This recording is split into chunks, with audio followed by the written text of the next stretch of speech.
Detroit Lions hire former offensive coordinator for the Seattle Seahawks, Darrell, Bevell, I think his name is. And basically he's been out of work since 2017. So that's one season.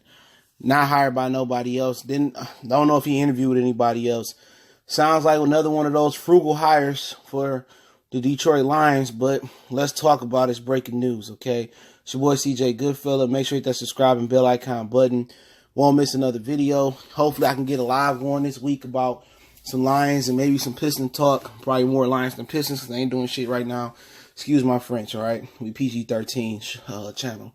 At least try to be G-rated. But you know Darrell Bevell, hopefully I'm saying his name right, from one famous play. Darrell Bevell, not that he was a former quarterback, undrafted, not that he used to be the Vikings offensive coordinator, and I don't even remember that. I'm a hardcore Lion fan. I really know what's going on with most of the teams in the division. But, he's known for throwing that pick play in the Super Bowl where Russell Wilson threw an interception and Malcolm Butler became famous and revitalized his career after getting in some trouble in college. And the Patriots beating the Seattle Seahawks in the Super Bowl, He was known for not giving the ball to Marshawn Lynch on the one in the Super Bowl. That was him as an offensive coordinator. This is who you got. Now, the positive about it that I actually like about Darrell Bevell, that he was part of a run-first offense in Seattle. They had beast mode and some other backs they had way back then. He was part of that running offense, but the success of the offense running it, was that because of Russell Wilson's abilities to scramble and escape the pocket? Mobile quarterbacks do help running backs be successful, a la Robert Griffin III, Alfred Morris, Lamar Jackson, Alex Collins, Buck Allen, the new running back, the rookie, I can't remember his name. So, I just, you look at the situation, man. It's not a splash hire. It's one of those classic cheap Detroit Lions hire. I do have apologies. I don't think he has any links to not to New Orleans, excuse me, but to New England. So they went out there. They got the guy who handed them a Super Bowl. So maybe that's a link there. He's 49 years old. He just turned 49 January 6th. He started off as a passing game coordinator, quarterback coach for Westmar, 96, 97, Iowa State, 98, 99, receiver coach for Connecticut, Green Bay Packers assistant quarterback coach. That's interesting. Never heard of that. 2000, 2001, 2002 there. Green Bay Packers quarterback coach. He got upgraded for 2 years, 2003 to 2005. Minnesota's offensive coordinator from 06 to 2010. Seattle Seahawks from 2011 to 2018. And now Detroit Lions 2018 to present. Now, I thought they said he was the offensive coordinator in 2017. That just switched up because that Lions thing, yes, he was Seahawks coordinator from 2011 to 2017. He sat out last year because they fired him. Okay. So, pretty much, I don't know how to really read into this, but just looking at the situation, man, I can't really get a drop on what his offense is. He has West Coast ties with Brad Childress at Minnesota. Green Bay ran a West Coast system for a long time. Had a really good, and as far as the fit, you really don't know, You really don't know as far as the fit, okay? But as far as what he brings to the table as a coordinator, I'm not sure passing. What I know about this guy is everything was predicated off the run. This was a run first team, play action off the run, go deep to Golden Tate, hit Doug Ball when Golden Tate left. And that's pretty much what the offense was able to get vertical, run the ball, get vertical. That's what the offense was, and that's pretty much still what Seattle is to this day. They're a run first team that like to get vertical. Now, I don't remember him in Minnesota, so excuse my ignorance with that.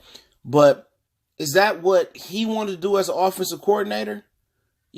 Or is that what the personnel said he was? Because, you had Golden Tate that could stretch it out, Doug Baldwin that could stretch it out, Luke Wilson at the time was there that could stretch it out. You have Marshawn Lynch that can run it. What is his real identity as an offensive coordinator at this point?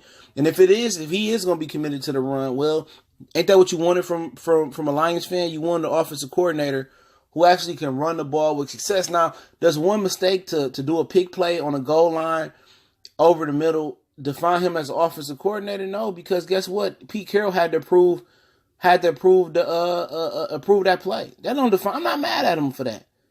It kind of made a schism, a niche. It kind of broke up the locker room with Seattle. But a lot of them players didn't like Russell Wilson. It was deeper. It was deeper than him just calling that play on the 1 yard line, okay? It was deeper than that. It was way deeper than that. But as far as the fit, I'm not going to say this is a bad hire. Experienced offensive coordinator, experienced play caller, had really, really good high rankings in rushing the ball with Seattle. Now, again, was that running the ball a product of Russell Wilson, Marshawn Lynch, and just Russell Wilson's ability to play to make plays with his legs? Could be, but he's known how to run the ball. He knows how to run with power. He knows how to stretch the run. He knows how to run east and west, but he knows that the quickest way to the end zone is north and south. You know? And does he, and he sit down with Stafford? I'm not sure, but I know one thing that you want to do, and one thing the reason why I wanted Gary Kubiak to be the offensive coordinator is a simple fact that he had a known running system, a zone blocking running system, where he'd play action off of that, and everything was predicated off the run game, and a quarterback just feeding off the run game. Stafford hasn't had that before, where the run game is the star of the show. Everything just opens up, windows get bigger, where he don't have to be pinpoint accurate, where he don't have to fit him in tight windows. That running back is going to suck linebackers up. It's going to make cornerbacks look at the quarterback, bite. He's going to have better opportunities. So Darrell Bevell's going to come in here with a run-first identity and make Stafford a glorified game manager. Kind of what Jared Goff is. People don't look at it like that because he get the gaudy numbers sometimes. He throwing deep down the field. He got the numbers. But pretty much the system was quarterback friendly. The system was pretty much run. It's Todd Gurley. And then it's bust. Everything is off the run game with Todd Gurley. You look to stop the run. We have a lot of different option routes in that Sean McVay system. We have a lot of different things, where you think we doing deep drag routes, but we doing whip routes. Deep crossing routes. We come out, act like we going to the drag, whip to the outside, separation. A lot of the separations that, Sean McVay creates is based off the run game, but it's based off deception. It's based off breaking tendencies. And if Darrell Bevell can run the ball and kind of just do what McVay does and break tendencies. Okay, Brandon Cooks cooked us on the drag route. Oh, look like Brandon Cooks is going to the drag off the stretch play action. Roll out the other way. And then, Cooks go to the drag, but he whip it back outside for, deep end breaking route or mid breaking route. And then you get yak yards after the catch. And maybe this is a sign that Golden Tate could come back. I think he was there around the time Golden Tate just had left. So, I think the hire makes sense. He got a quarterback that can do some things that Russell couldn't do. You got a quarterback who can see over the line. You got a quarterback who got a bigger arm than Russell Wilson. You got a quarterback who's more of a better natural passer. And he can't, Stafford can't do some things Russell can do, which is extend the plays. Russell probably got better pocket presence. So, we'll see. I'm not against this hire, to be honest, man. It's a solid hire. It's a frugal hire. I'll tell you that. It's a frugal hire, but it's a solid hire. I think he's exactly the offensive coordinator as far as the system-wise they need. A run-first offensive coordinator that's going to make Stafford into a glorified game manager like Jared Goff. Everything is off the run. He need to get ready to practice, those power run plays. He knows how to run the ball. It's no Jim Bob Cooter shit. His shit is proven to work.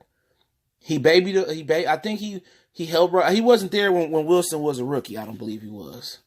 Or he wasn't the offensive coordinator when Wilson was a rookie. You know what I'm saying? So, he knows some things, man. So I'm not mad at the hire. I didn't want Todd, the cat from Pittsburgh and Cleveland. I don't know why I just named Todd, whatever that dude's name, Haley. I didn't want him. He just good offensive coordinator. Just got a terrible funk that come with him as far as just mean. Think he the boss. Think he the GOAT. I'm not mad at the hire. Darrell Bevell, right? Congratulations. Welcome to Detroit. If it doesn't work with Darrell Bevell, then we know it's Matthew Stafford. Now, I don't care if you want to indict Darrell Bevell. This is Matthew Stafford's last chance. And if this ship don't sail and it sinks again with Matthew Stafford, I don't want to hear shit about Darrell Bevell. He's a proven commodity. I believe he won a Super Bowl with the Seahawks as well. So, You know what it is. Motor C Sports, talking boy CJ Goodfellow. Don't forget me on Facebook, Twitter, Instagram. You can reach out to the email if you got a business question, inquiry, or sponsorship, or you just got a video request. Want to make a donation to the channel. Got links there as well.